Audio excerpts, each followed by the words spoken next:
बिस्मिल्लाहिर्रहमानिर्रहीम। बेटा आज हम हायर परचेज़ के लिए ब्रेकअप टेबल जो बना रहे थे उसका सेकंड तरीका सीखेंगे कि जब आपको कभी कैश प्राइस दिया गया हो, नंबर ऑफ़ इंस्टॉलमेंट्स भी दी गई हों, इंस्टॉलमेंट प्राइस भी दिया गया हो, आपको डाउन पेमेंट भी दी गई हो, लेकिन रेट ऑफ इंटरेस्ट ना दिया गया हो, तो देन हम इसका ब्रेकअप कैसे बनाएंगे।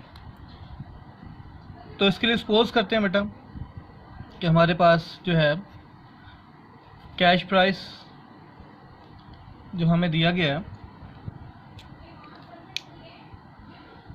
वो है जी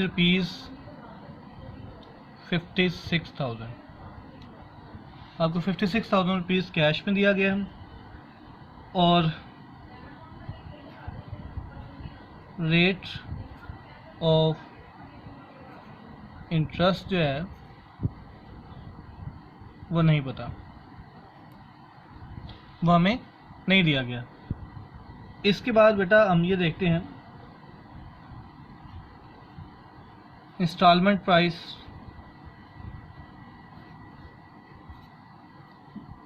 जो हमें दी गई है वो है बेटा जी 15,000 रुपीज़, 15,000 रुपया पर इंस्टॉलमेंट आपको दी गई हुई है। इसके बाद आप करते हैं नंबर ऑफ इंस्टॉलमेंट। बेटा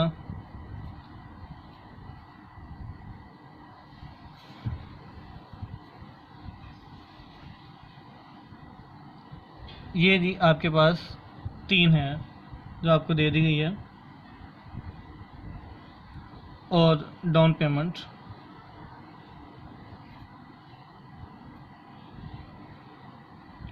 वो भी आपको ₹15,000 दे दी गई है। ये आपको गिवन है जी डेटा।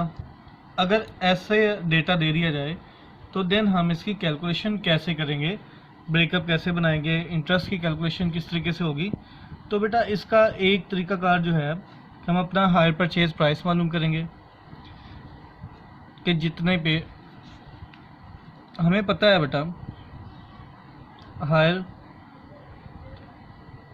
परचेज प्राइस जो है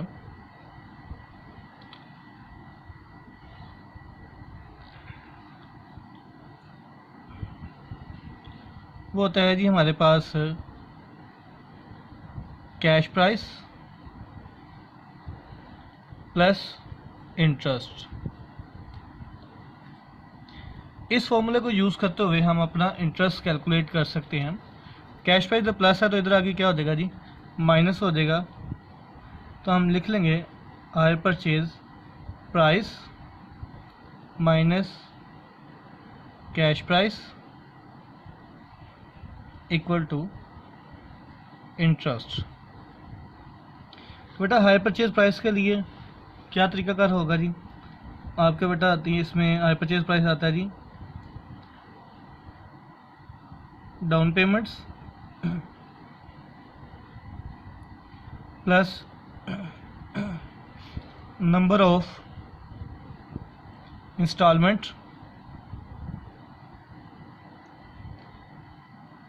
मल्टीप्लाई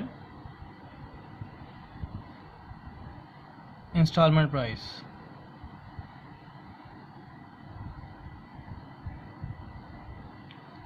ये बेटा आपका हायर परचेज आ जाएगा इस फार्मूले से और माइनस कैश प्राइस आपके इक्वल टू इंटरेस्ट आ जाएगा। अब डाउन पेमेंट हमें पता है कि बेटा वो 15,000 हमें पर दिया गया, आप ये देख सकते हैं इधर 15,000 प्लस नंबर ऑफ इंस्टॉलमेंट वो भी हमें उसने दिए हैं, वो हमारे पास 3 है और पर इंस्टॉलमेंट प्राइस जो दिया गया है वो भी हमारे पास 15,000 है, जबकि कैश प्राइस हमें टोटल दिया गया है 56,000 इक्वल टू इंटरेस्ट। ये हमने बेटा कैलकुलेट करना है। तो इसमें देखें 15,000 प्लस ये मल्टीप्लाई 3 इंटू 15,000 अगर कर देंगे तो आपके पास ये आ जाएगा बेटा 45,000 माइनस 56,000 इक्वल टू इंटरेस्ट, इन दोनों को जमा करेंगे तो हमारे पास हायर परचेज प्राइस टोटल आ जाएगा बेटा 60,000। इसमें से अगर कैश प्राइस हम 56,000 माइनस कर देंगे तो बाकी अमाउंट हमारी इंटरेस्ट की बच जाएगी। तो यहाँ पे इंटरेस्ट हमारा बेटा बन जाता है 4,000। तो अब हमने इससे इंटरेस्ट की टोटल कैलकुलेशन कर ली है यहाँ तक कि अगर आपको इंटरेस्ट रेट ना दिया गया हो, बाकी चीज़ें गिवन हो, तो हम इंटरेस्ट कैसे कैलकुलेट, ये कर लिया हमने टोटल। अब इसके बाद अगला जो काम है वो हमारा है जी पर इंस्टॉलमेंट के अंदर इंटरेस्ट प्राइस को मालूम करना। तो मालूम करने के लिए बेटा हमें ये पता है कि इंटरेस्ट हम जो कैलकुलेट करते हैं वो हमेशा कैलकुलेट किया जाता है आउटस्टैंडिंग बैलेंस पर। तो आउटस्टैंडिंग बैलेंस जो है वो हम यहाँ पे पहले कैलकुलेट करेंगे, फिर उसकी रेशो बनाएंगे। उस रेशो के मुताबिक इस जो हमने इंटरेस्ट कैलकुलेट किया है अभी ये 4,000 उसमें डिवाइड होगा। तो आउटस्टैंडिंग बैलेंस निकालने के लिए बेटा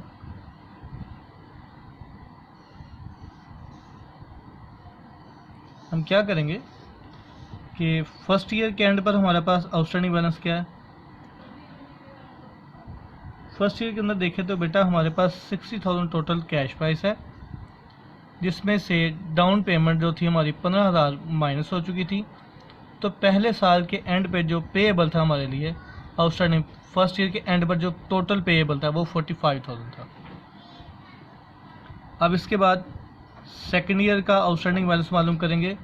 तो ये जो 45,000 पहले साल था एंड पर, वो यहाँ पर आ जाता है 45,000 माइनस पहले साल की जो हम इंस्टॉलमेंट पे कर चुके हुए हैं 15,000। तो बाकी आउटस्टैंडिंग बैलेंस जो बचेगा हमारे पास वो है जी 30,000। तो सेकेंड ईयर के एंड पर हमारे पास टोटल पेएबल था 30,000 का बैलेंस। ये थर्ड ईयर में अगर हम चले जाते हैं तो ये बैलेंस हम यहाँ लिखेंगे 30,000 और माइनस जो सेकेंड ईयर की इंस्टॉलमेंट पे हो चुकी है। तो अब टोटल हमारे पास थर्ड ईयर के एंड पर जो टोटल पेएबल है वो 15,000 है, और वही हमारा बेटा आ जाएगा जो आखिरी इंस्टॉलमेंट की अमाउंट होगी। अच्छा, ये हमारे पास अब तीनों सालों का आउटस्टैंडिंग बैलेंस आ चुका है। अब हम इसकी बनाएंगे रेशो। रेशो बनाने का क्या तरीकाकार हम लिखेंगे बेटा,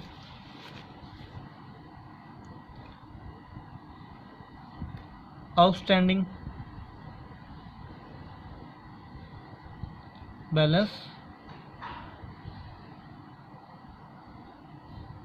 और first year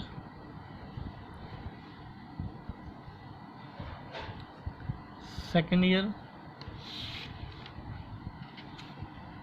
and third year.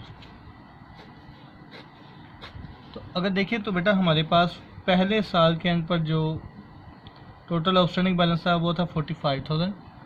दूसरे साल के एंड पे जो था वो था हमारे पास 30,000, और तीसरे साल के एंड पे जो हमारे पास बचा हुआ था वो था 15,000। इनके 3 ज़ीरो जो है आप इसमें कट कर देंगे। फिर हम मज़ीद से शॉर्ट कर लेंगे 15 to 15, 15 to 30 एंड 15 3 45। तो बेटा इनकी जो रेशो आ जाएगी वो 3:2:1 आ जाएगी। अब हम क्या करेंगे, सम ऑफ रेशो ले लेंगे। सम ऑफ रेशो वो है जी आपके पास 3 + 2 + 1 = 6। अब हम यहाँ पे इंटरेस्ट की कैलकुलेशन करेंगे। तो इंटरेस्ट, तो इसमें देखें जी इंटरेस्ट ऑफ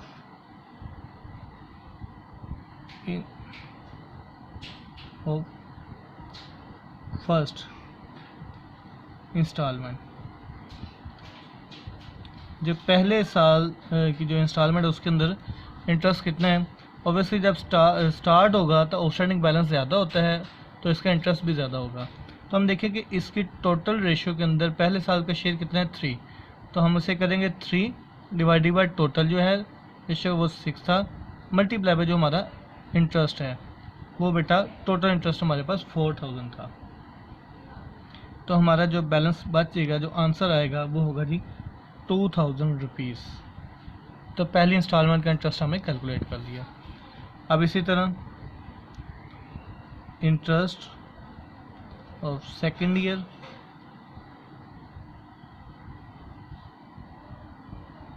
इंस्टॉलमेंट, इसके बारे में हम जब देखेंगे तो इसकी रेशियो में इसका पार्ट कितना है बेटा 2, टोटल 6/2 आ जाएगा मल्टीप्लाई बाय 4000 आपका आ जाता है। तो बेटा सेकंड इंस्टॉलमेंट की जो इंटरेस्ट कैलकुलेट कर लिया जाएगा तो वो होता है बेटा 1333।